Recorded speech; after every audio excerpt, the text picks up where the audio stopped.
Apéndices. ¿Qué es el islamismo?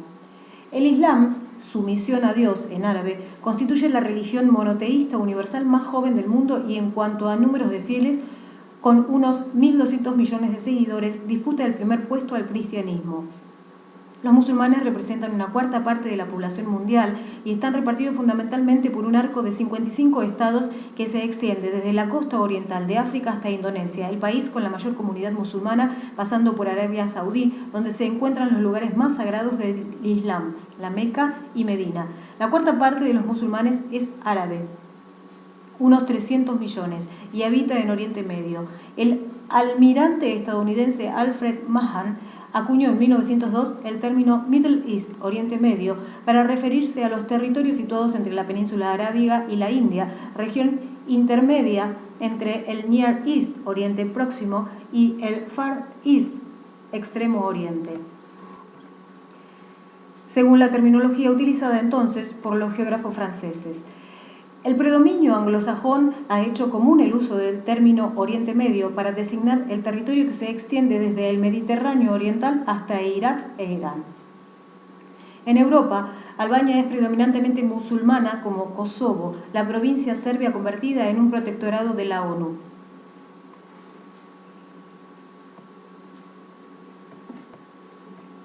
Bulgaria, Bosnia, Macedonia y Georgia también cuentan con importantes comunidades musulmanas. En Francia se calcula que viven unos 4 millones de musulmanes, 5,4% de la población total. En Alemania 3 millones, 2,1%. En Gran Bretaña 1,7 millones, 1,4%. En España medio millón, 1,1%, como en Holanda 4,3%. Y en Bélgica unos 300.000, 2,9%. En Estados Unidos, considerado el gran Satán por el radicalismo islámico, se calcula que la población de confesión islámica se cifra en unos 4 millones, 1,4%. Islam e islamismo no quieren decir exactamente lo mismo. El islamismo, también conocido como fundamentalismo o integrismo, es la politización, a veces distorsionada y fanática del Islam. El Islam es la religión y el islamismo el Islam político. Y además está el islamismo apocalíptico o terrorista. El debate entre Occidente y el mundo musulmán ha existido desde los orígenes del Islam, atrayéndose y repeliéndose según las circunstancias históricas. Se han mirado siempre, pero no se han comprendido nunca. Occidente teme el terrorismo islámico y el fundamentalismo, pero necesita el petróleo depositado bajo los pies del Islam. Los islamitas acusan a Occidente de ser hostil a su cultura, de respaldar a Israel, que consideran un intruso en su tierra, y de proteger a los regímenes corruptos y antidemocráticos que controlan el inmenso arco geográfico musulmán. ¿Cuál es el origen del Islam? El origen del Islam es muy diferente al del cristianismo. Mientras los discípulos de Cristo fueron una minoría perseguida dentro de un estado legal y socialmente organizado, el romano, el Islam fue además de religión, el estado y la ley que organizó una sociedad. Mahoma, miembro de la tribu de los Quraysh, fue un hombre de estado, además de profeta, que levantó un imperio, y el Islam no solo organiza y ordena lo espiritual y religioso, sino también lo político, social e incluso lo económico. Por eso la identificación de religión y poder ha quedado inscrita indeleblemente en la memoria de los musulmanes. ¿Cuáles son los pilares del islamismo? El Islam es una religión, pero también un código de honor, un sistema legislativo y una forma de vida. Las obligaciones espirituales básicas del Islam se resumen en los llamados 5 pilares de la fe. Son estos: A. Aceptar la shahada o profesión de fe. B. Las oraciones diarias a Dios mirando hacia la Meca. C. Hacer obra de caridad. D. Ayunar durante las horas de luz del Ramadán, un mes de 29 o 30 días del calendario lunar del Islam, que se inicia con la Égira, la huida de Mahoma a Medina, y el Hajj o peregrinaje a la Meca al menos una vez en la vida. ¿Qué es la yihad? La yihad, literalmente, hacer un esfuerzo, es uno de los conceptos más controvertidos de cuantos impregnan la propaganda integrista. Algunos musulmanes lo consideran como un 6º pilar de la fe y lo traducen frecuentemente como guerra santa, aunque puede referirse a muchas otras formas de lucha por la fe, como una lucha interior por la purificación y la extensión del cumplimiento religioso islámico. Los más radicales justifican el uso de la violencia en la liberación de un país musulmán. Tal actitud es contestada dentro de la comunidad musulmana moderada, ya que el Corán dice también que Dios es misericordioso.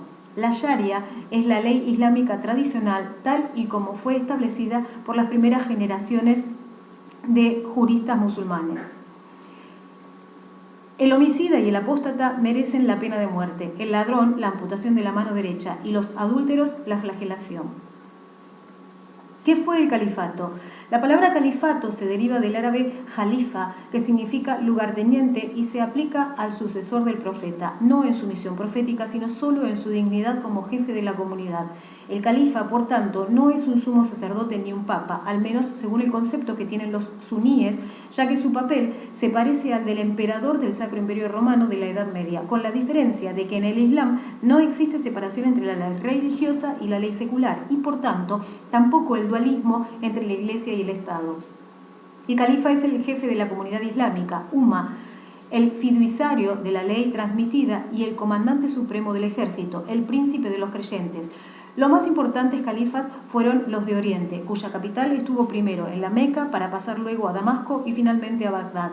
A comienzos del siglo VIII, la península ibérica, conquistada por un ejército compuesto por bereberes y árabes, fue una provincia lejana del Gran Imperio, gobernado por el califa Omeya de Damasco, cuyas fronteras orientales se situaban en Samarcanda. Los árabes y bereberes sustituyeron a la aristocracia guerrera visigoda. Sus jefes dependían en principio de Damasco, pero permanecieron al margen de los grandes cambios registrados en Oriente a mediados del siglo VIII, que llevaron a que los abasíes ocuparan el lugar de los omeyas y Bagdad el de Damasco. Un cambio decisivo para el destino de Al-Andalus se produjo cuando en el año 756 uno de los últimos príncipes supervivientes de la dinastía omeya huyó a Andalucía y fundó allí un principado nuevo, independiente de Bagdad. De la dinastía fundada por él surgiría más tarde el califato occidental que gobernaría desde Córdoba. ¿Cuáles fueron los primeros califas? Abu Bakr, entre los años 632 y 634, después de la muerte de Mahoma, que fue en 570 a 632. Se convirtió en el líder de facto de la comunidad musulmana, Abu Bakr, que en el año 622 escapó de Medina junto con el profeta. Se le considera como el primero o segundo hombre convertido al Islam. Su posición se consolidó cuando accedió a que su hija mayor, Aisha, de 6 años, se casara con Mahoma.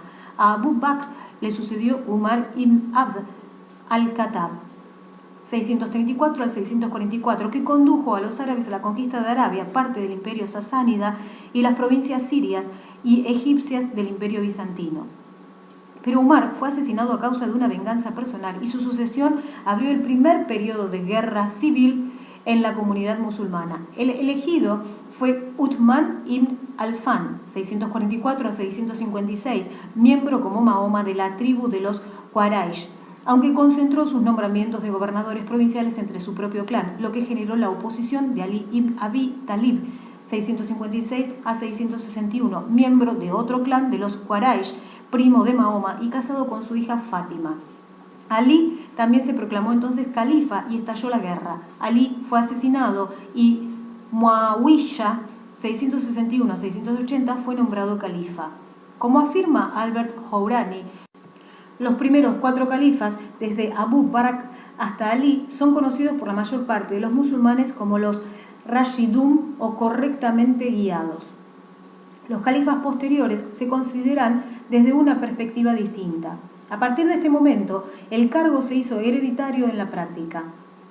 El poder pasó a una familia conocida por el nombre de uno de sus antepasados, Umayya, de donde procede el nombre de los omeyas. Y una familia de gobernantes sucedió a otra y Damasco fue sustituida como centro del califato por Bagdad. Había llegado el momento de Abu Abbas, 749 a 754, y de sus sucesores, los abasíes. ¿Por qué está el Islam dividido? Hay 8 palabras en árabe que resumen la creencia central de los musulmanes de todo el mundo. No hay más Dios que Alá y Mahoma es su profeta. Pero el Islam es una comunidad múltiple y dividida con muchas caras y escuelas.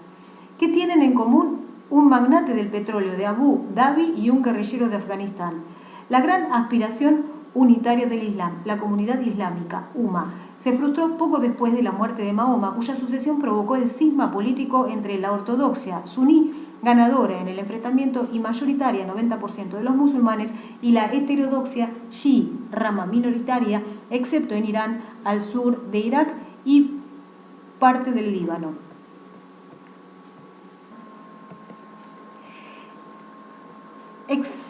Que agrupa a los que creen que Alí, primo y yerno de Mahoma, era el sucesor legítimo para convertirse en califa.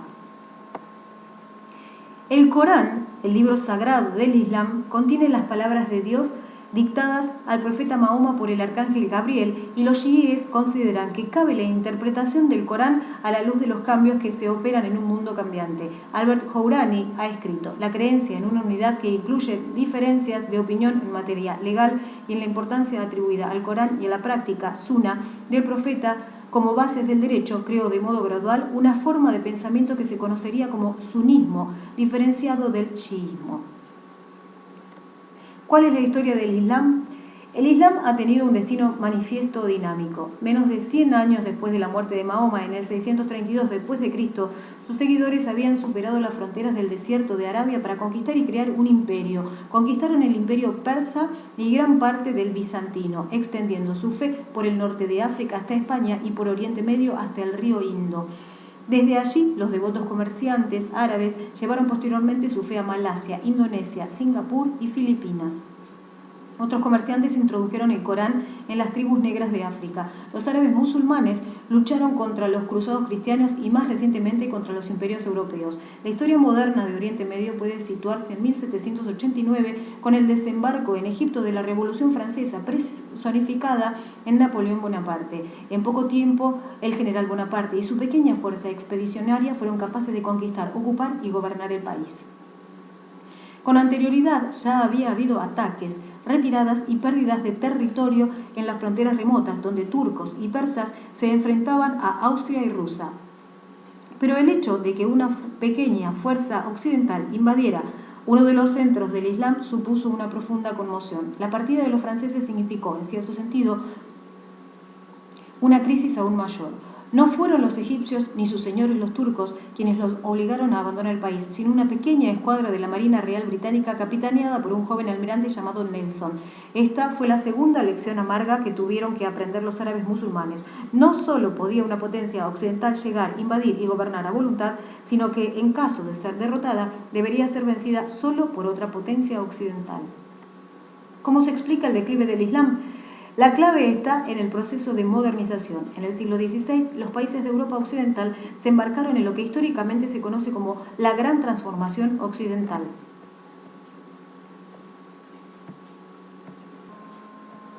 Que fue el origen de un nuevo tipo de civilización.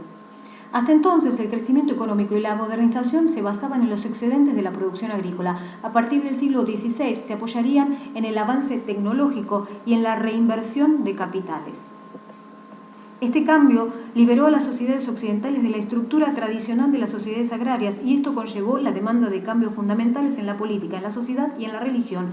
Y conforme el ciudadano accedía más a la educación, más derechos exigía. Este espíritu moderno tuvo dos características esenciales. La primera fue la independencia social, política y científica. La segunda, la innovación. Hoy día se asiste a un fenómeno similar en los países pertenecientes al mundo subdesarrollado, entre ellos los musulmanes, pero al final del siglo XVIII, cuando Europa alcanzó un nuevo equilibrio entre la fe y la razón, el mundo islámico tradicionalmente agrario no solo quedó atrás, sino que entró en colusión con el expansionismo europeo. Los historiadores nos suministran una larga lista de razones que pueden explicar el declive islámico. La devastación provocada por los mongoles en el siglo XIII, el colonialismo europeo de los siglos XIX y XX, el hábito de los gobernantes musulmanes de importar mercenarios para defenderse y el retraso con respecto a los avances europeos en materia de navegación y el fracaso a la hora de dar el salto del comercio al proceso de manufacturación. Todas estas posibles explicaciones resumen la relación ambivalente que el mundo islámico ha mantenido con Occidente en los dos últimos siglos, y esta situación ha servido tanto para alimentar la corriente de los pensadores modernistas islámicos partidaria de aprender las lecciones del éxito occidental como para dar nuevos bríos a los tradicionalistas que, mejor instalados en el orden de cosas existentes, han optado por mirar hacia atrás en busca de los orígenes. ¿Cuándo resurgió el islamismo? En el siglo XX, el mundo árabe tomó del mundo occidental los modelos a adoptar en sus procesos de modernización. Al principio, las élites árabes, formadas en instituciones inglesas y francesas, pretendieron instaurar modelos parlamentarios constitucionales. Así surgieron regímenes como los del rey Farouk en Egipto y de Nuri Said en Irak. Y el radicalismo panárabe del partido Baas adoptó las ideas nacionalistas laicas originadas en Occidente y pretendió adaptarlas a la realidad árabe. Bajo esta luz es posible comprender el fundamentalismo islámico, una protesta por la frustración provocada por un siglo de intentos de parecerse a Occidente. El mapa político del mundo árabe está integrado ahora por dictaduras ideológico-militares, como son los casos de Irak y Siria, o por regímenes monárquicos conservadores, como los de Arabia Saudí y Kuwait. Egipto no está en el centro del espectro político, pero su sistema único y singular, una especie de presidencia monárquica combinada con un sistema cuasi parlamentario y cuasi electoral, en opinión de Bernard Lewis, ha proporcionado una estabilidad que ni el Tratado de Paz con Israel ha hecho tambalear.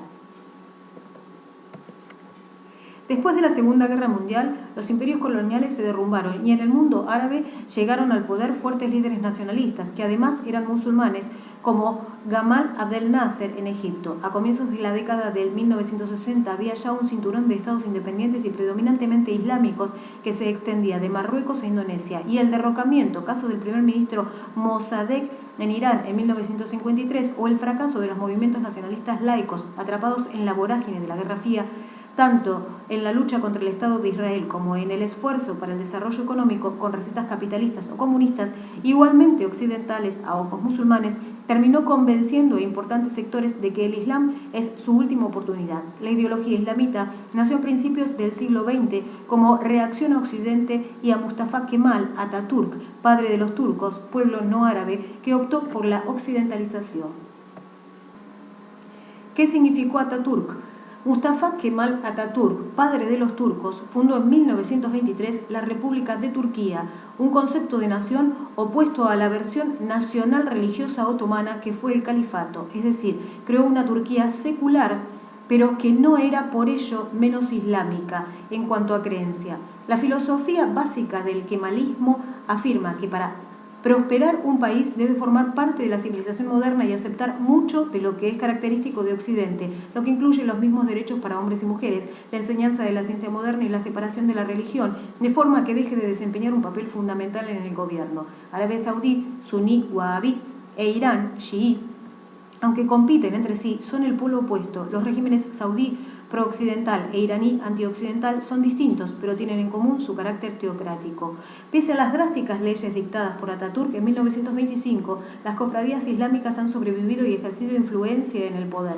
El movimiento islamita Refah obtuvo en las elecciones de 1995 un 20% de los votos populares, lo que le convirtió, gracias a la división de los partidos occidentales, en la primera fuerza del país y a su líder, Necmettin Erbakan, en jefe de gobierno en 1996. Erbakan quiso entonces echar un pulso a las fuerzas occidentales y el resultado fue un golpe militar blando que le expulsó del poder.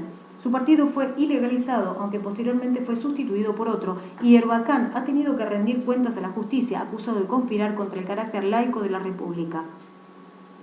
El experimento acabó como el rosario de la aurora, lo que permitió detectar las primeras señales de fatiga en los metales del régimen kemalista. De las numerosas ideologías que sacudieron el continente europeo en el diseño de los años 20 del siglo pasado, el kemalismo sigue siendo el gran superviviente. Atatürk murió en 1938, pero el kemalismo permanece como sistema. Los principios kemalistas incluyen el mantenimiento de una república pro-occidental y laica, una economía dirigida por el Estado, un nacionalismo turco a prueba de bombas, sobre todo kurdas, la no existencia de derechos políticos para los kurdos como minoría y, por encima de todo, la omnipresencia del ejército. El kemalismo, que en su día representó la modernidad, se resiste a ser pasado. En las elecciones legislativas celebradas el 3 de noviembre de 2002, los islamitas moderados del Partido de la Justicia y el Desarrollo, AKP, encabezado por Recep Tayyip Erdogan, exalcalde de Estambul y exaliado de Erbakan, se convirtió en la primera fuerza política de Turquía con el 34,3% de los votos populares. ¿Cuál fue el primer grupo islamita? El primer grupo islamita significativo, los Hermanos Musulmanes, fue fundado por Hassan al-Banna, que en 1928 ya reclamó en Egipto una constitución basada en el Corán. Hassan al-Banna, 1905 a 1949, fundó su movimiento con el objetivo de promover una reforma social, como dejó escrito en uno de sus más destacados libros, Carta a un estudiante musulmán. Entre 1942 y 1945 viajó frecuentemente a Jordania, donde estableció una rama de los Hermanos Musulmanes. En 1948 acusó directamente al gobierno egipcio de la debilidad árabe en la primera guerra contra los israelíes. Al-Banna fue asesinado en el Cairo en 1949. La llegada al poder de Nasser en los años 50 significó un serio revés para el movimiento islamita, considerado como un rival por las fuerzas nacionalistas laicas. Su máximo líder e ideólogo, Sayed Qutb, teórico del islamismo moderno, fue encarcelado y ahorcado en 1966. Qutb tuvo un papel esencial como el pakistaní Maududi, 1903-1979, y el iraní Khomeini, 1902-1989. Maududi y Qutb influyeron en el mundo suní, Khomeini en el Islam chií. Los tres compartieron una misma visión política del Islam y su objetivo fue la instauración de un Estado islámico.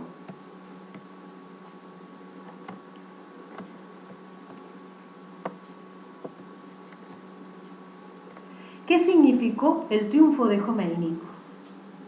La situación cambió con el triunfo de la revolución chií del Ayatollah Khomeini en Irán, país no árabe.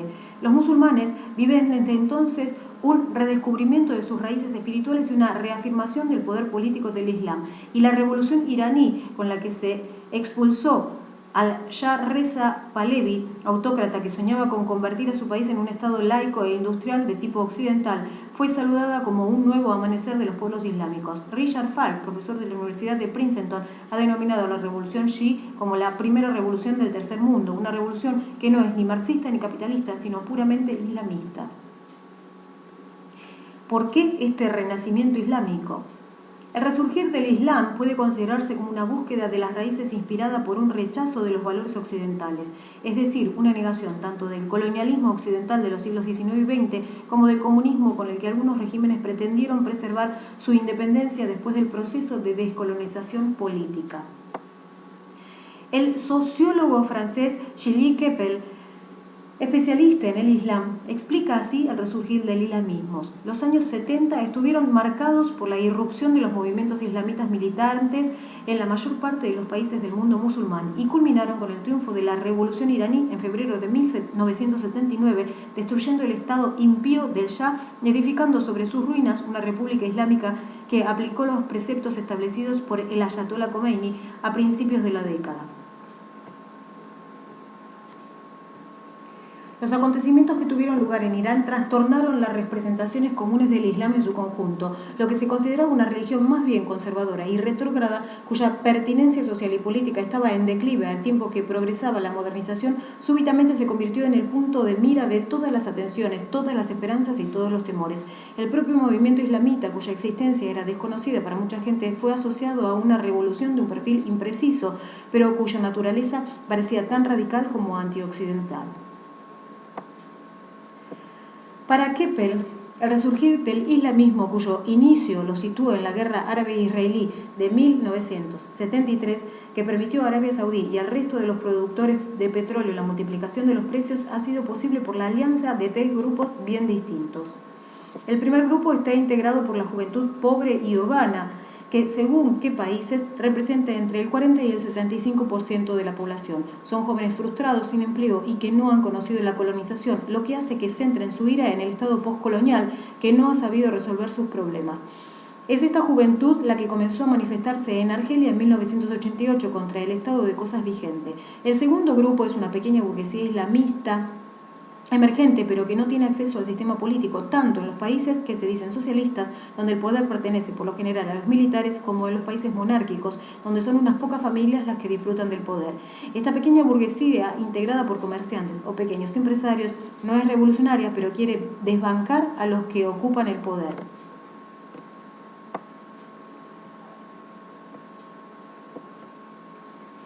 No descenderán a la calle, pero financiará un movimiento político que se apoyará en los desheredados. Y el tercer grupo es el que ha proporcionado la ideología islamita. Se trata de los jóvenes formados en las universidades estatales y que, a la vista del fracaso de las recetas occidentales, optarán por convertirse en ingenieros del Estado que consideran perfecto, el Estado Islámico. Esta alianza ha sido evidente en un país no árabe como Turquía, en el que el partido del Refah, bienestar, se convirtió en el brazo político de una pequeña burguesía emergente, y en Argelia, donde el FIS, Frente Islámico de Salvación, el partido de los pequeños propietarios, pactó con los desheredados. ¿Qué representó Argelia? En Argelia, el FIS ganó las elecciones municipales, lo que significó un primer paso hacia el poder, pero después el ejército dio un golpe de Estado en 1992 para evitar el triunfo del FIS en las elecciones legislativas. Este desenlace del experimento político argelino tuvo dos consecuencias. Por una parte, el inmovilismo de los gobiernos en el mundo islámico, que llegaron a la conclusión de que si abrían la puerta política perderían las elecciones, y por otra significó la radicalización de un amplio sector del islamismo, que se convenció de la inutilidad de caminar por el camino legal, ya que un golpe de Estado podía anular su eventual victoria en las urnas.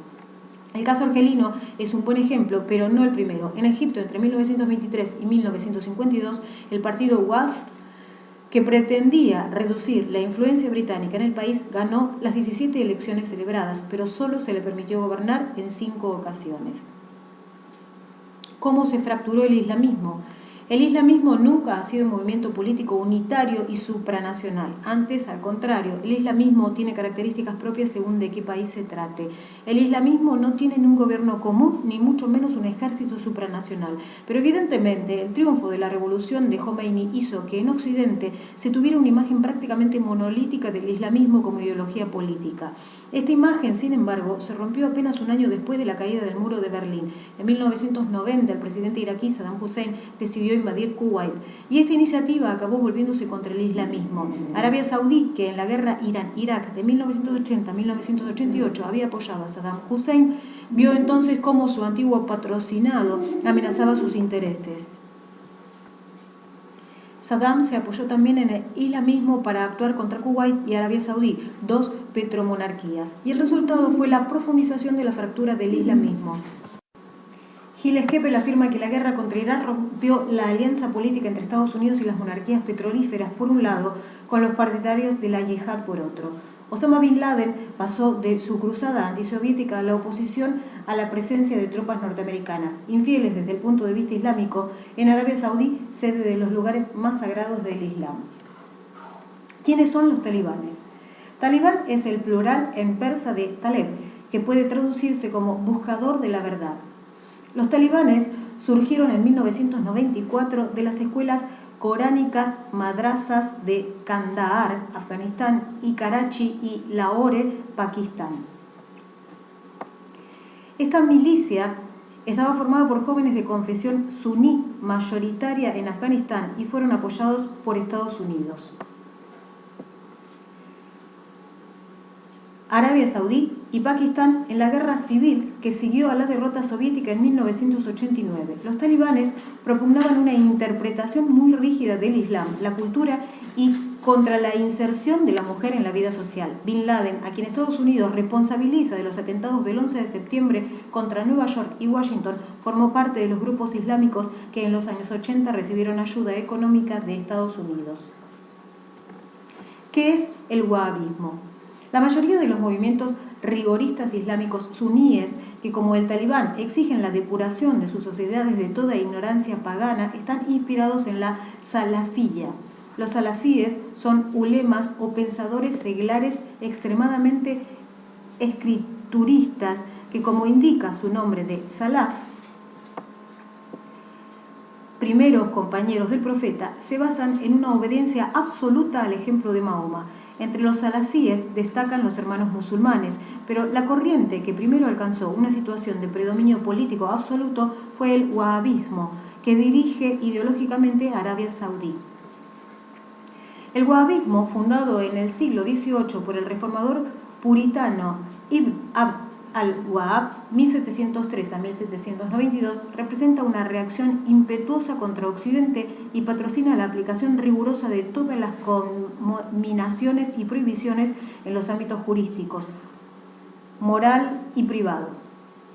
La monarquía saudí fundamenta su origen en la alianza que concluyó en 1745 con Wahhab. ¿Cuál es el papel de Arabia Saudí? Históricamente, el Reino de Arabia Saudí, fundado en 1932 por Ibn Saud, ha sabido mantener buenas relaciones con el mundo occidental y con los movimientos islámicos más antioccidentales. Arabia Saudí es pro-occidental, por lo menos en lo que se refiere al petróleo. Es el primer productor y tiene las mayores reservas del mundo. Pero al mismo tiempo ha financiado regímenes antioccidentales como el Talibán, aunque como dicen los saudíes, también Estados Unidos lo hizo. Arabia Saudí es hostil con toda su energía a Israel, el gran aliado de Estados Unidos, pero los saudíes son aliados también de Estados Unidos. El misterio tiene una explicación. El presidente Harry Truman reconoció en 1948 a Israel, pero Arabia Saudí no puso el grito en el cielo. ¿Por qué? Porque Estados Unidos se había comprometido con anterioridad a defender al reino saudí de cualquier agresión. Los sucesores de Franklin Roosevelt y Harry Truman siempre han cumplido con lo pactado, desde la revuelta de 1962 en Yemen hasta la guerra del Golfo contra Saddam Hussein de 1991. ¿Y qué ha obtenido Washington a cambio? Arabia Saudí nunca ha participado en una guerra de los árabes contra Israel. El wahabismo, el credo oficial de Arabia Saudí, resultó fundamental para la creación del Estado de Pakistán. Y la doctrina de los talibanes es una variante del wahabismo.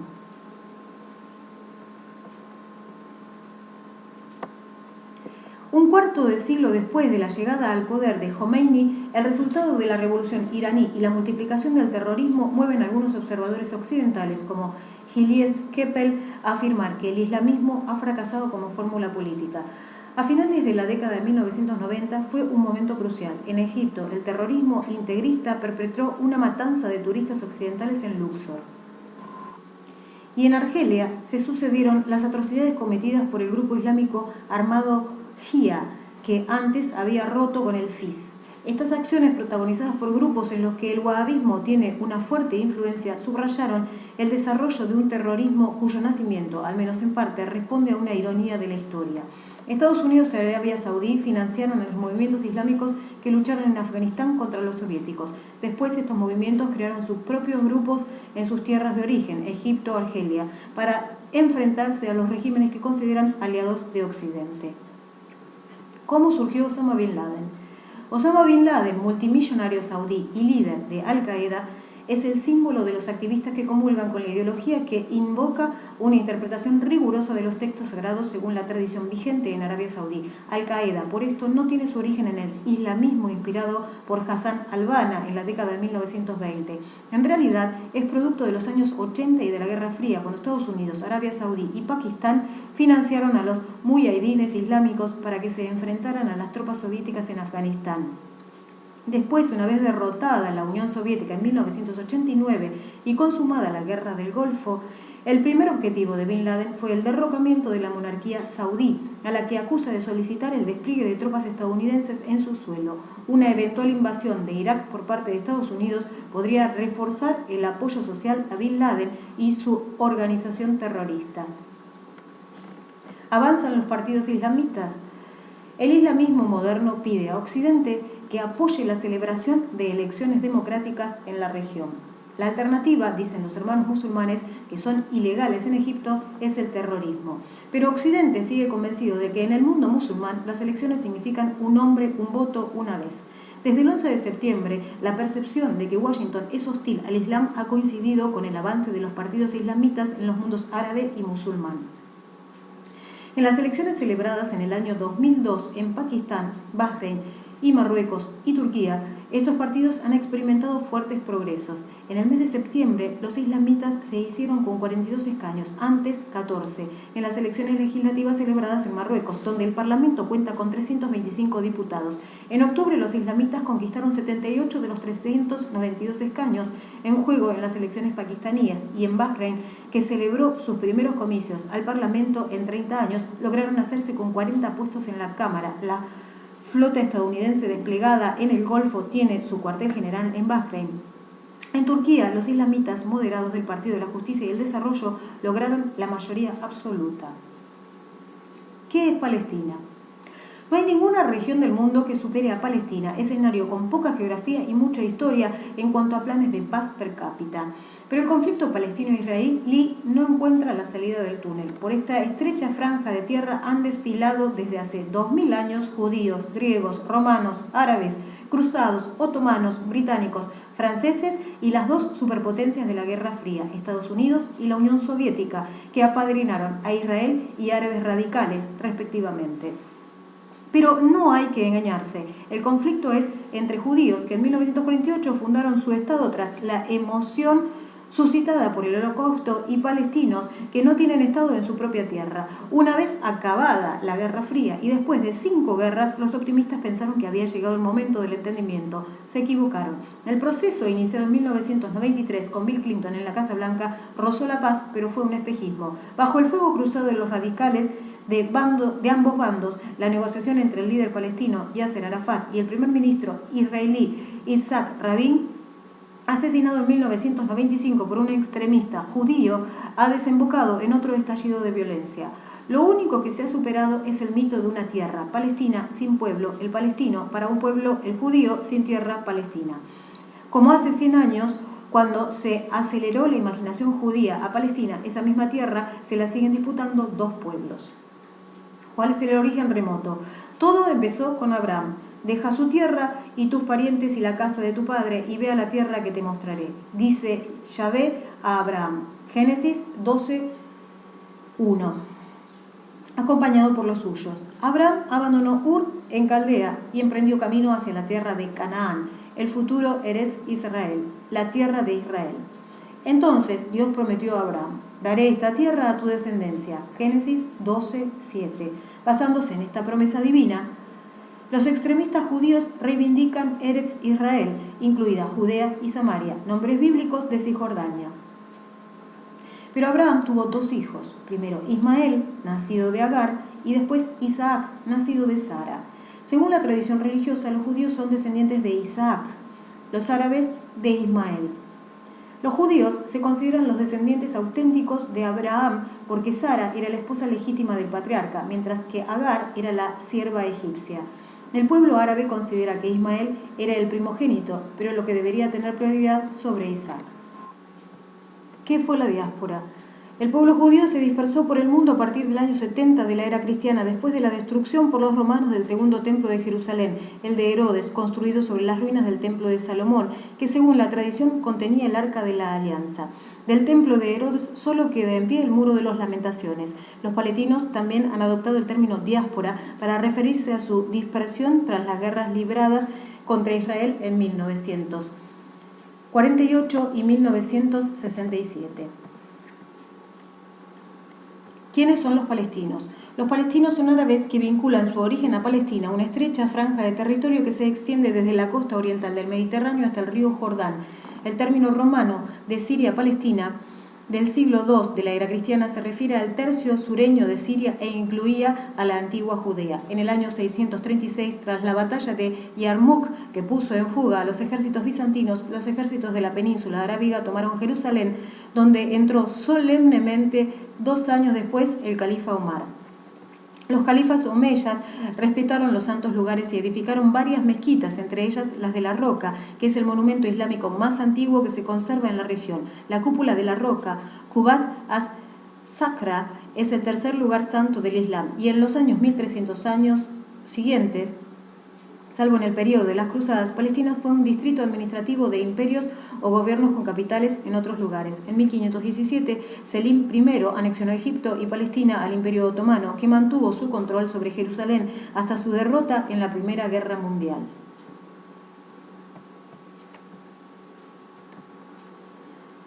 ¿Qué es el sionismo?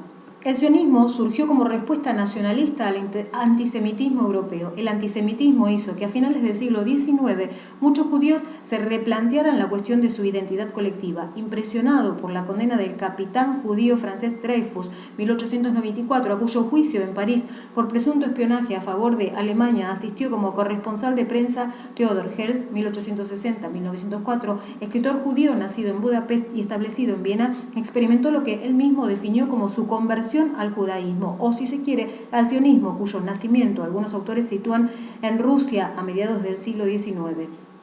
La conclusión de Herzl fue que la asimilación de los judíos en las naciones europeas está condenada al fracaso. En 1896 publicó Der Judenstaat, el Estado de los Judíos, en el que expuso la idea de crear un hogar nacional judío en Palestina o en Argentina, país descartado un año después. En 1900, Maurras explicó su encuesta sobre la monarquía, texto capital del nacionalismo francés del siglo XX y una defensa de la Francia católica tradicional y monárquica. Maurras exigió la eliminación de los 4 estados que, en su opinión, subvertían Francia: judíos, protestantes, masones y extranjeros. En Austria, el antisemitismo constituyó uno de los argumentos de los partidos de von Schönerer, partido nacionalista creado en 1882, pangermánico y populista, y de Karl Lueger, Partido Social Cristiano, fundado en 1890, católico y reformista. El antisemitismo también impregnó a los nacionalismos húngaro, croata, eslovaco y polaco. Y en 1903 se publicó Los Protocolos de los Sabios de Sion, obra divulgada por los servicios secretos rusos con la tesis de una conspiración judía para controlar el mundo. ¿Qué significó la Declaración Balfour? Antes de 1880 la población judía de Palestina no superaba las 25.000 personas. Después de 1881, nuevos grupos fueron llegando empujados por una ola de antisemitismo en la Rusia zarista. Este impulso cobró nuevos bríos con la idea sionista, reunir a los judíos en lo que consideran su tierra, el Monte Sión, formulado en el primer congreso sionista celebrado en Basilea, Suiza, en 1897.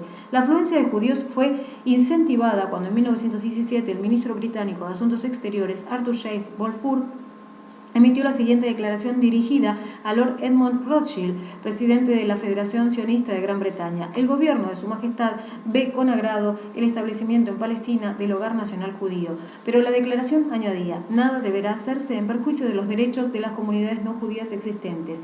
Chaim Weizmann, químico que sería el primer presidente de Israel, tuvo un papel decisivo en esta declaración. Descubrió un método para manufacturar trinitrotolueno, TNT, y pasó la información a los británicos. Londres, en último término, hizo la declaración a cambio del apoyo financiero judío durante la Primera Guerra Mundial. Gran Bretaña renegó de la declaración Balfour en 1939. ¿Qué papel desempeñaron las organizaciones sionistas? La Organización Sionista Mundial fue creada en el primer Congreso Sionista para operar a través de la Agencia Judía como un gobierno provisional hasta la creación de Israel. El Fondo Nacional Judío, creado en 1901 con la función de adquirir terrenos en Palestina para su colonización, tuvo un papel fundamental durante la primera mitad del siglo en la inmigración a Palestina. Y el Congreso Judío Mundial fue creado en 1936 para asegurar la supervivencia y la unión del pueblo judío, con presencia en 65 países. ¿Qué decidió la Resolución 181? El 29 de noviembre de 1947, bautizado como Día de la Nakba, catástrofe por los palestinos, la Asamblea General de la ONU, ante el enfrentamiento entre árabes y judíos, aprobó la Resolución 181 para resolver el futuro de Palestina, entonces bajo el mandato de una agotada Gran Bretaña, convertida en objetivo de las organizaciones terroristas judías. La resolución recomendaba la partición del territorio en 2 estados. Uno judío, 56,47% del territorio, y con una población de 490.000 judíos y 325.000 árabes, y otro árabe, 43,53% del territorio y una población de 807.000 árabes y 10.000 judíos. Jerusalén, con 100.000 judíos y 105.000 árabes, pasaría a depender de una administración internacional. La aprobación no fue fácil. Filipinas, Liberia y Haití habían anunciado su negativa al plan, apoyado por la delegación sionista. El aparente milagro se produjo y se superó el listón de los 32 votos necesarios. El grupo de senadores estadounidenses convenció al presidente filipino, que tenía pendiente la concesión de un préstamo. El fabricante de neumáticos Firestone hizo cambiar de opinión a Liberia, cuya economía dependía del caucho, y un crédito estadounidense de $5 millones modificó el voto de Haití. La resolución fue aprobada por 33 votos a favor, entre ellos los de Estados Unidos y la Unión Soviética, 13 en contra y 10 abstenciones. ¿Qué significó la Primera Guerra? La resolución 181 fue rechazada por los árabes por considerarla desequilibrada, lo que reactivó la Primera Guerra, iniciada de hecho en 1947 hasta 1948, y coincidiendo con la evacuación de los británicos, la lucha provocó el éxodo de 300.000 palestinos. Y al día siguiente de la proclamación de Israel, el 14 de mayo de 1948, tropas de Egipto, Líbano, Siria, Irak y la Legión Árabe de Transjordania franquearon las fronteras del nuevo Estado. El ejército israelí rechazó las ofensivas y ocupó la totalidad del desierto del Negev. Los combates finalizaron con los acuerdos de Rodas 1949, por los que Israel obtuvo 5.000 kilómetros cuadrados más de los que le había concedido la ONU, y Jerusalén quedó dividida. Solo 2 sectores quedaron en manos árabes: la Franja de Gaza, administrada por Egipto, y Cisjordania, incluida Jerusalén Este, que fue anexionada por Jordania.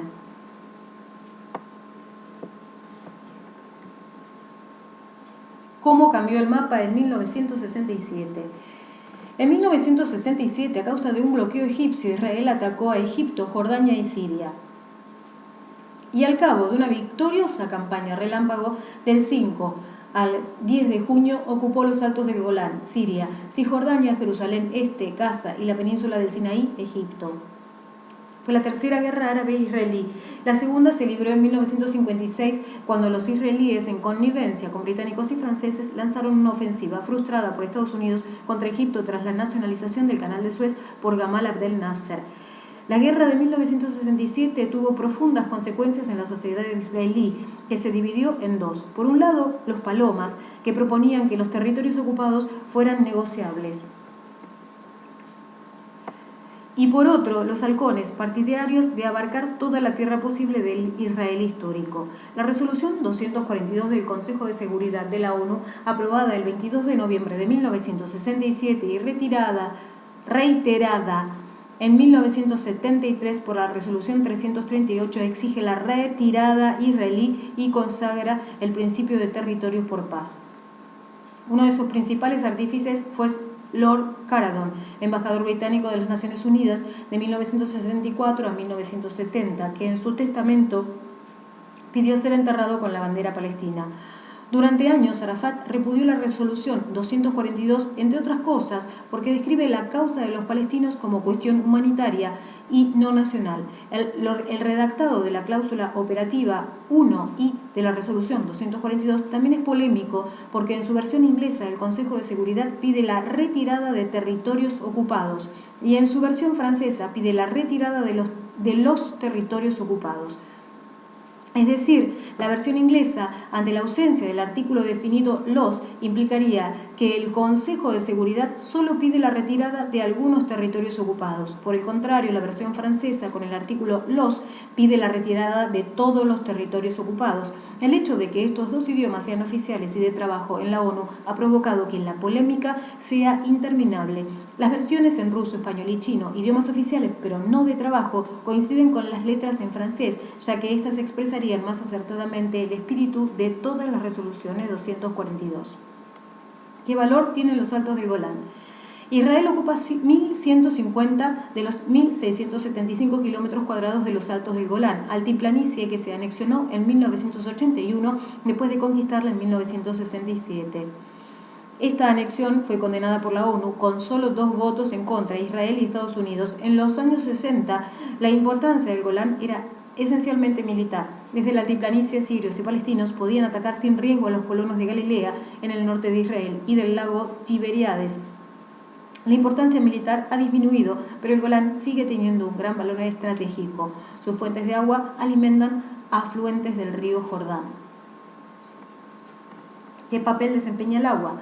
Una de las razones de la negativa israelí a retirarse de los territorios ocupados es el control de las fuentes de agua. Israel acapara el río Jordán, que fluye por parte de los territorios ocupados, Cisjordania y Altos del Golán, Jordania y Siria. Israel también controla los acuíferos subterráneos del oeste de Cisjordania y de Gaza, mientras en Israel se consumen unos 600 metros cúbicos por habitante y año. En los territorios ocupados el consumo de los palestinos es de unos 100 metros cúbicos. ¿Por qué se decidió negociar en 1993? El final de la Guerra Fría, con la desaparición de la Unión Soviética, significó para los regímenes árabes radicales la pérdida de su principal aliado, por lo que los dirigentes laboristas israelíes, Yitzhak Rabin y Shimon Peres, consideraron llegado el momento de intercambiar los territorios ocupados en 1967 por la paz. Este plan fue aceptado e impulsado por Estados Unidos, el gran aliado de Israel, pero para los laboristas y el resto de los partidos laicos israelíes, el objetivo último de un acuerdo era separar a israelíes y palestinos, especialmente después de la primera intifada palestina, que había puesto de manifiesto la vulnerabilidad israelí desde 1987.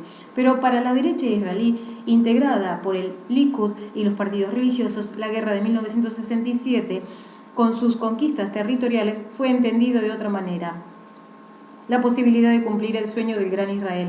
Para algunos partidos religiosos, la guerra fue recibida como la señal que estaban esperando sobre la era de la redención y las llegadas del Mesías, que suponen se acelerará cuando se controlen todos los territorios del Israel bíblico. El año 1967, de esta manera, marca el inicio de una profunda división en la sociedad israelí. Si Cisjordania, 5.879 kilómetros cuadrados, con sus 1,58 millones de palestinos y unos 400.000 colonos judíos que pueblan los asentamientos, no fuera devuelta, al menos parcialmente, como ya ha sucedido con Gaza, 378 kilómetros cuadrados y 1,2 millones de palestinos y 6.900 colonos judíos, la izquierda israelí considera que serían posibles dos escenarios. Habría que dar derechos políticos a los palestinos en Israel o habría que negárselos.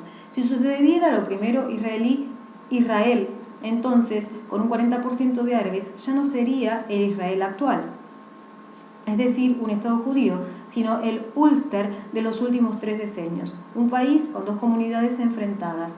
Pero si fuera lo segundo, el resultado ya no sería el sueño sionista, sino la Sudáfrica del apartheid. En 1990, el número de colonos judíos en Cisjordania ascendía a unos 140.000, lo que representa que después de la declaración de Washington, que propone el intercambio de territorios por paz, se ha incrementado en unos 260.000. ¿Qué es la Autoridad Nacional Palestina? La Autoridad Nacional Palestina, ANP, según los acuerdos de paz, debe ser la máxima instancia ejecutiva en Cisjordania y Gaza. Presidida por Yasser Arafat desde enero de 1996, se creó a resultas de la declaración firmada el 13 de septiembre de 1993 entre Israel y la Organización para la Liberación de Palestina, OLP. La jurisdicción de la ANP abarcaba, antes de que los territorios fueran recuperados por Israel en 2002, Gaza y Cisjordania, aunque sus competencias variaban en las distintas zonas en las que dividieron los territorios. En la zona A, menos del 4% del total de Cisjordania y las ciudades de Gaza y Jericó, se dispuso que la ANP tuviera poderes civiles y policiales. En la zona B, 3% de Cisjordania, regiría la autoridad palestina, pero la seguridad correría a cargo del ejército israelí. Y en la zona C, 73% de Cisjordania, la ANP solo podría prestar servicios sociales, mientras Israel mantendría el control.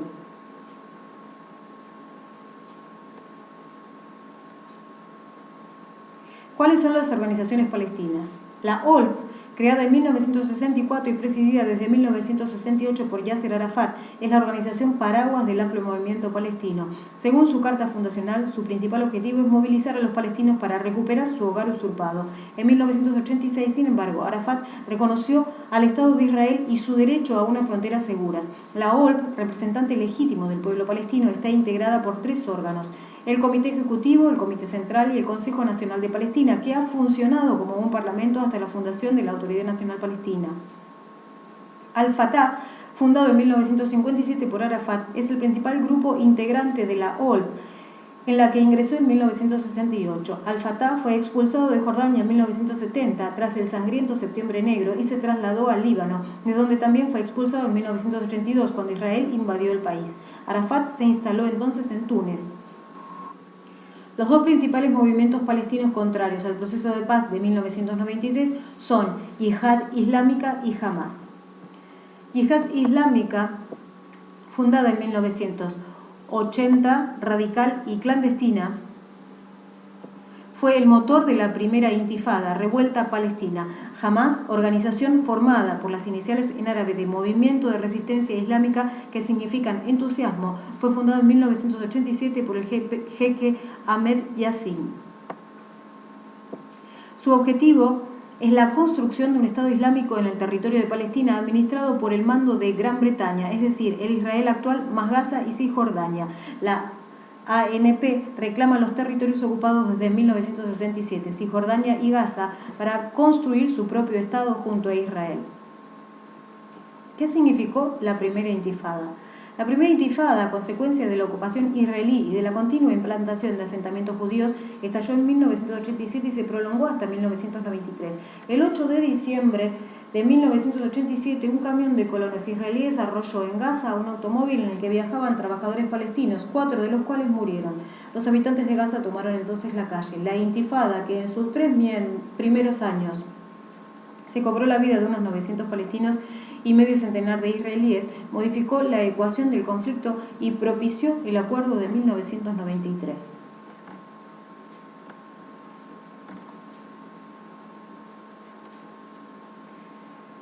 ¿Qué pretendía el proceso de paz de 1993? La Declaración de Washington del 13 de septiembre de 1993, después de la Conferencia de Paz de Madrid 1991 y de meses de conversaciones secretas en Oslo, abrió la puerta a una negociación entre Israel y la OLP, basada en el intercambio de territorios por paz. La declaración contempló un periodo provisional no superior a los 5 años de autonomía palestina en Gaza y Cisjordania. El acuerdo Oslo I fue la base de la declaración de 1993. El acuerdo Primero Gaza y Jericó, de 4 de mayo de 1994, fue el inicio de la autonomía palestina. El acuerdo Oslo II, del 28 de septiembre de 1995, fue un compromiso interino sobre la retirada israelí de Cisjordania. El acuerdo final debería haberse firmado el 13 de septiembre del año 2000. Pero el proceso se interrumpió mientras seguían creciendo los asentamientos judíos en los territorios ocupados, con el acceso al poder en Israel del líder Likud, Benjamin Netanyahu, primer ministro entre 1996 y 1999. ¿Por qué fracasó Camp David? En el verano del año 2000, en Camp David, Estados Unidos, se reunieron el presidente norteamericano Bill Clinton, Yasser Arafat y el primer ministro israelí Ehud Barak, laborista que derrotó a Netanyahu, con el propósito de sellar un acuerdo definitivo. Nunca como entonces pareció estar la paz tan al alcance de la mano, pero se fracasó. Los israelíes nunca habían ofrecido tanto y nunca los palestinos estaban dispuestos a renunciar a tanto. Israel propuso retirarse del 91% de Cisjordania y el 9% restante, con los principales asentamientos judíos. Ofreció intercambiarlo por una porción de territorio de Israel equivalente a la 9ª parte de lo que pretendía anexionarse en Cisjordania. Aquí tropezaron las negociaciones. ¿Cómo podía aceptar Arafat un intercambio territorial de 9 contra 1? Ha escrito Robert Malley, consejero especial de Bill Clinton, y también se tropezó con Jerusalén y la cuestión de los refugiados palestinos, el corazón del conflicto. El resultado fue el fracaso. ¿Es Jerusalén divisible?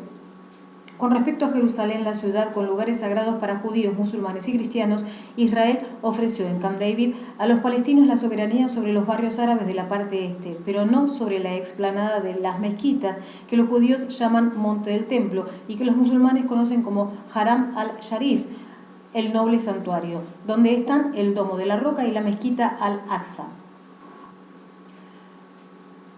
Los musulmanes creen que Mahoma ascendió a los cielos en un caballo alado desde el Domo de la Roca. Los israelíes también ofrecieron una tutela árabe sobre Haram al-Sharif, pero se reservaron la soberanía sobre el lugar, donde sitúan el primero y segundo templo de los tiempos antiguos. Para los judíos religiosos, en el monte tendrá lugar la redención cuando venga el Mesías. En 1998, el gobierno israelí aprobó un proyecto de municipalidad única para Jerusalén, que consiste básicamente en la creación de una zona metropolitana de unos 440 kilómetros cuadrados e incluye el asentamiento de Har Homa, Jebel Abu Ghneim para los palestinos. Este proyecto, que supone la anexión ilegal del 40% de Cisjordania y viola las resoluciones de la ONU, tiene el objetivo de contrarrestar el alto índice de natalidad de la población palestina. ¿Qué destino tendrán los refugiados? La negociación de Camp David se encalló cuando Arafat, ante lo que se le ofrecía, puso sobre la mesa el regreso a Israel de los refugiados palestinos. Se considera refugiados a los palestinos, unos 700.000 que tuvieron que abandonar sus casas en territorios que hoy forman parte de Israel durante la guerra de 1948. Pero también hay que contabilizar como refugiados a quienes huyeron de Cisjordania y Gaza a consecuencia de la guerra de 1967. Según la Agencia de la ONU para Ayuda a los Refugiados, el número ha aumentado de 914.000 en 1950 a más de 3,7 millones. Una tercera parte, alrededor de 1,2 millones, vive en campos de refugiados en Jordania, Líbano, Siria, Cisjordania y Gaza. De un total de 59 campos, 27 están instalados en Cisjordania y Gaza, donde los palestinos pretenden establecer su estado.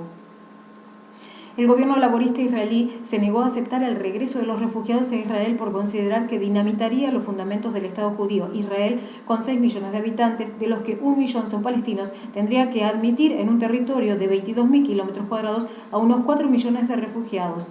La resolución 194 de la ONU consagra el derecho de los refugiados de la Primera Guerra a regresar a Palestina, es decir, a territorio que hoy es Israel. ¿Cuánto se avanzó hasta Sharon? En una última ronda negociadora celebrada en Taba, Egipto, cuando a Clinton le quedaban pocas semanas en la presidencia, se avanzó con respecto a Camp David, según una ecuación que daría a los palestinos un Estado soberano y a los israelíes garantías de su seguridad y la confirmación de que Arafat renunciaría a un regreso en masa de los refugiados a Israel a cambio de una reparación moral y económica. Pero el estallido de la Segunda Intifada, el triunfo electoral en Estados Unidos de George W. Bush, que optó por la pasividad diplomática y la llegada al poder en febrero de 2001 del líder del Likud, Ariel Sharon, contrario al espíritu de Oslo y partidario de dar prioridad a la seguridad sobre las negociaciones de paz, destruyó el proceso. ¿Cómo empezó la Segunda Intifada? La Segunda Intifada, bautizada con nombre de la Mezquita al-Aqsa, se disparó el 28 de septiembre de 2000. Ese día, Sharon visitó la explanada de las mezquitas para recordar que alberga los restos del templo, lo que fue entendido por los palestinos como una provocación. La Comisión Internacional, presidida por el ex senador norteamericano George Mitchell, concluyó un año después, sin embargo, que la visita de Sharon no provocó la revuelta. Para el gobierno israelí, los sucesos comenzaron a engendrarse por parte de los palestinos meses antes. En cualquier caso, el levantamiento no solo fue contra Israel, sino también contra la gestión y corrupción del gobierno de Arafat. La explosión siguió también a la retirada israelí de una franja del sur del Líbano, ocupada desde 1978, lo que fue saludado como una victoria por la organización islámica Hezbollah. ¿Qué ha pasado después del 11 de septiembre? Arafat no cometió el error de 1990 cuando respaldó a Saddam Hussein en su invasión de Kuwait. El presidente palestino condenó los atentados terroristas del 11 de septiembre en Nueva York y Washington, pero esto no impidió que Sharon le metiera en el mismo saco terrorista que a Osama Bin Laden. Y la administración Bush acentuó su presión sobre Arafat para que se enfrentara a Hamas y la Yihad islámica. Pero la Segunda Intifada, entre los atentados suicidas palestinos y la acción del ejército israelí, se transformó en una guerra de desgaste. El estallido de violencia se recrudeció a partir del 29 de marzo de 2002, después de una serie de atentados suicidas palestinos, cuando Sharon desencadenó una ofensiva militar en Cisjordania que volvió a ser ocupada, lo que provocó la protesta internacional por el uso desproporcionado de la fuerza. Y Sharon, que declaró irrelevante a Arafat, al que confinó en Ramallah, prácticamente destruyó la Autoridad Nacional Palestina. A instancias de Washington, el Consejo de Seguridad de la ONU aprobó en marzo de 2002 la resolución 1397, que apoya el concepto de una región donde dos estados, Israel y Palestina, coexistan dentro de fronteras seguras y reconocidas.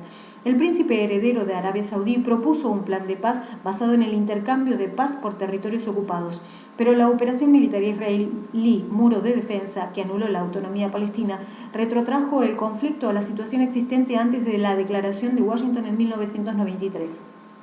Un plan auspiciado por el denominado Cuarteto Estados Unidos, Unión Europea, Rusia y la ONU propone desde entonces la creación de un Estado palestino para el año 2005. ¿Qué es el Club Nuclear? Corea del Norte decidió abandonar el Tratado de No Proliferación Nuclear, TNP, a principios de 2003, cuando arreciaba la tormenta diplomática sobre Irak, mientras Israel, a quien se le atribuye la posesión de armas nucleares, seguía estando exento de cualquier supervisión internacional por no haber suscrito el tratado como India y Pakistán. Pese a los propósitos de desarme nuclear, la proliferación del armamento atómico sigue siendo el gran desafío más de medio siglo después de Hiroshima y Nagasaki. Una vez desaparecida la Unión Soviética, la comunidad de expertos en cuestiones nucleares coincidió en señalar que ese momento histórico sería una oportunidad irrepetible para el desarme nuclear. En los 50 años anteriores se habían construido más de 70.000 cargas nucleares, de las que al final de la Guerra Fría continuaban emplazadas alrededor de 45.000. Se habían padecido por lo menos 17 crisis atómicas y el número de países oficialmente poseedores de armas nucleares habían llegado a 6: Estados Unidos, Rusia, Gran Bretaña, Francia, China e India. Pero la desaparición de la Unión Soviética no ha significado 12 años después el desarme nuclear, como lo demuestra el número de cargas nucleares actuales, que se calcula en unas 40.000 según el boletín de las Atomic Scientific, y la aparición de nuevos escenarios, desde el ingreso de Pakistán en el club hasta la multiplicación del terrorismo. No faltan en este contexto quienes responsabilizan a la teórica agresiva de George W. Bush, que en enero de 2002 denunció la existencia de un eje del mal, de la posible intensificación por parte de los países señalados, Irán, Irak y Corea del Norte, de los esfuerzos para dotarse de un armamento que les ponga al abrigo de cualquier amenaza. ¿Cómo nació la bomba atómica?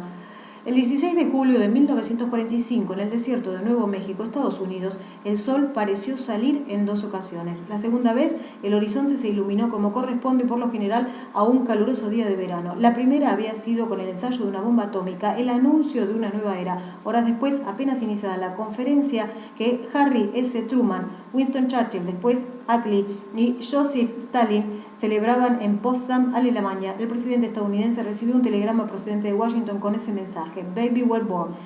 Ese bebé que acababa de nacer bien en Alamogordo era la bomba atómica. La explosión cambió el mundo y proporciona a Estados Unidos 2 cosas: un inmenso optimismo basado en la confianza de ser la nación más poderosa y la posesión de la bomba atómica en régimen de monopolio, lo que fue interpretado como la prueba de que era el país elegido.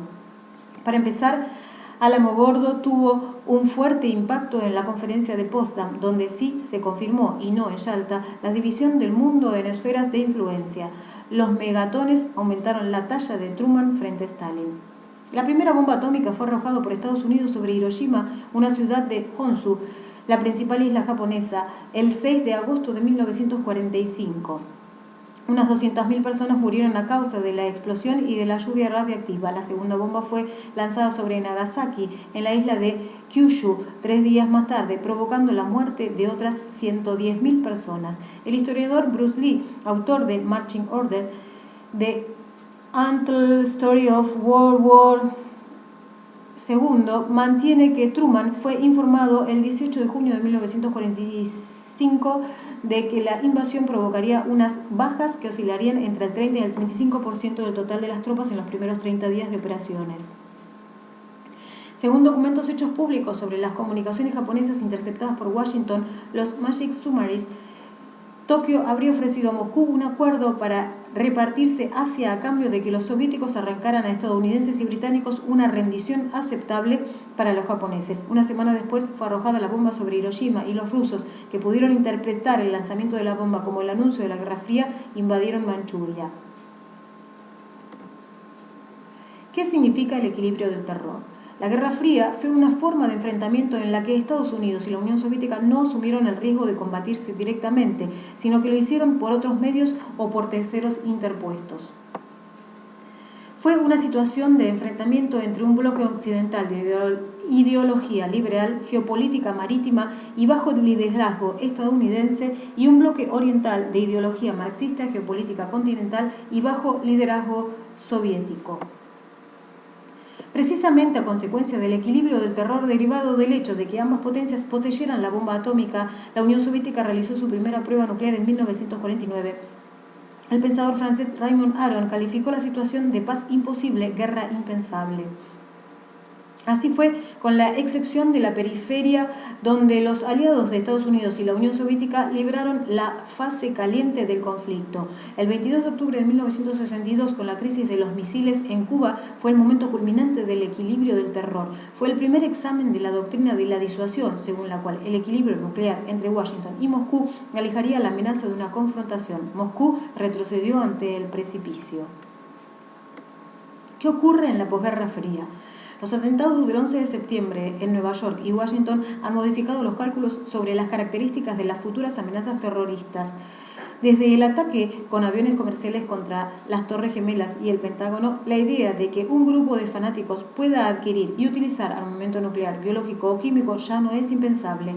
El final de la Guerra Fría fue interpretado en su día como una oportunidad para reducir la amenaza de estos armamentos, habida cuenta de que también se puso término a la carrera armamentística entre Estados Unidos y la Unión Soviética. Pero no ha sido así. Han aparecido nuevos desafíos y otros escenarios. La proliferación nuclear después de la desaparición de la Unión Soviética es el gran desafío que tiene planteado la sociedad internacional. ¿Cuántas potencias nucleares hay? En el mapa actual solo hay 7 países que disponen del armamento nuclear: Estados Unidos, Rusia, China, Francia, Gran Bretaña, India y Pakistán. Israel es incluido normalmente en esta lista, pero sus gobiernos nunca han reconocido que el país tenga este armamento. Corea del Norte, que ha desafiado a Estados Unidos con la reanudación de su programa nuclear y con la decisión de retirarse del Tratado de No Proliferación Nuclear, también es incluida en esta lista por Washington. Según la CIA, el régimen comunista de Pyongyang dispondría de al menos 2 bombas atómicas. Sudáfrica y Bielorrusia, Kazajistán y Ucrania, antiguos miembros de la Unión Soviética, han renunciado a tener armas nucleares. En 1991 se descubrió en Argelia un reactor capaz de producir material para armas nucleares, pero el ingenio pasó a ser controlado por la Agencia Internacional de la Energía Atómica. Argentina y Brasil desarrollaron programas de armamentos nucleares en la década de 1980, aunque los siguientes gobiernos democráticos paralizaron los procesos.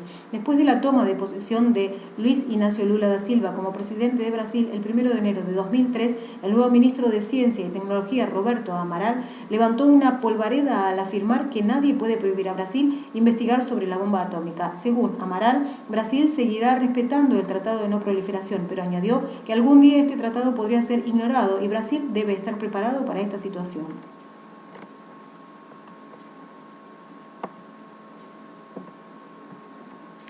Después de Estados Unidos y la Unión Soviética, Gran Bretaña se convirtió en la tercera potencia nuclear en 1952, merced a la tecnología estadounidense. Francia hizo su primera prueba atómica en 1960, China en 1964, India en 1974 y Pakistán en 1998. Este relativamente modesto número de potencias nucleares se debe, al menos en parte, al éxito de los esfuerzos internacionales para evitar la proliferación de la tecnología relativa al armamento nuclear.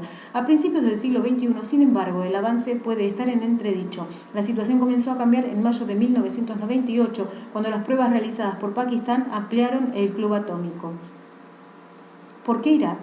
Una de las grandes preocupaciones de Estados Unidos es Oriente Medio, donde Israel es la única potencia nuclear. Los primeros misiles Scud fueron adquiridos por Bagdad después de la guerra árabe-israelí de 1973 y del desarrollo de las primeras armas nucleares por parte de Israel. En este contexto, la destrucción por aviones israelíes del reactor nuclear de Osirak en 1981 hizo retroceder varios años a los esfuerzos iraquíes, pero al mismo tiempo también estimuló su resolución de dotarse de armas químicas para compensar la superioridad nuclear israelí.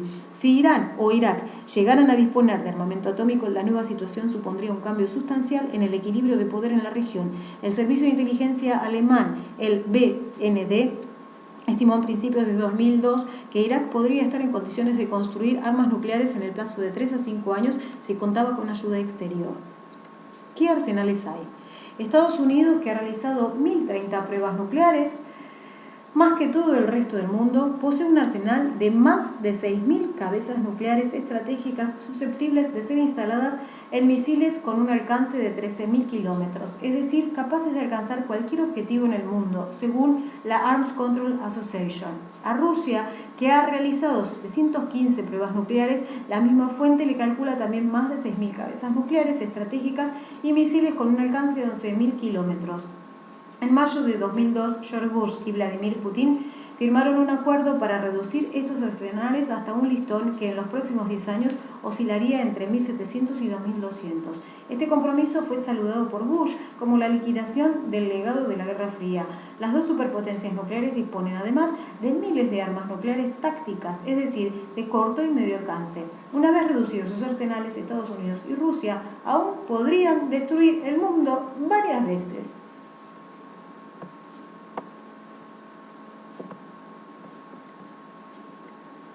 Gran Bretaña, que ha realizado unas 45 pruebas nucleares, tendrían 380 cabezas nucleares y misiles con un radio de acción de 12.000 kilómetros instalados en submarinos. Francia, con 210 pruebas nucleares, incluidas las consumadas en el Pacífico entre 1995 y 1996, dispondría de 500 cabezas nucleares dispuestas en submarinos y bombarderos.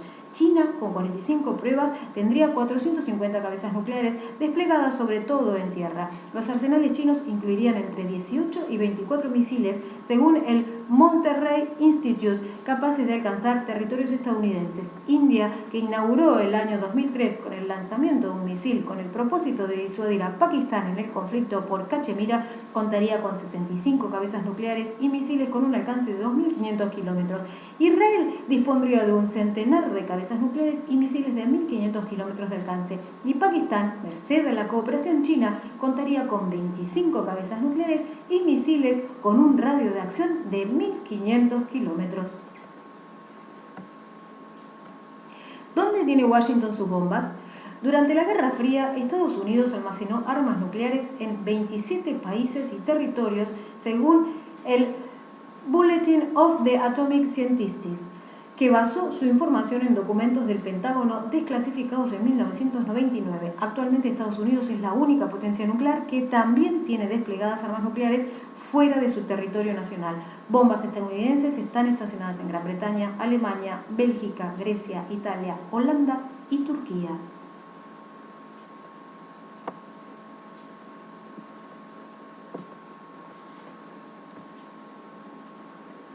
¿Qué es el TNP? El Tratado de No Proliferación Nuclear, TNP, es un acuerdo internacional cuyo objetivo es la limitación de las armas nucleares y la tecnología armamentística, fomentar la cooperación en el uso pacífico de la energía nuclear y promover el objetivo del desarme nuclear completo. Fue aprobado el 12 de junio de 1968 por la Asamblea General de la ONU bajo las recomendaciones de la Resolución 2373 del Consejo de Seguridad y prorrogado indefinidamente en 1955. Un total de 187 países lo han suscrito desde que entró en vigor. En 1970, incluidas las 5 potencias nucleares que son miembros permanentes del Consejo de Seguridad, Estados Unidos, Rusia, Gran Bretaña, Francia y China, a fin de promover la no proliferación y como medida para fomentar la confianza entre los estados, el TNP establece un sistema de salvaguardias bajo la responsabilidad de la Agencia Internacional de la Energía Atómica, AIEA. ¿Qué es la AIEA? La Agencia Internacional de la Energía Atómica es una organización internacional dependiente de las Naciones Unidas con sede en Viena, que cuenta con 125 estados miembros. Fue fundada en 1957 con el doble objetivo de promover la cooperación para usos pacíficos de la energía nuclear y evitar la proliferación de armas nucleares.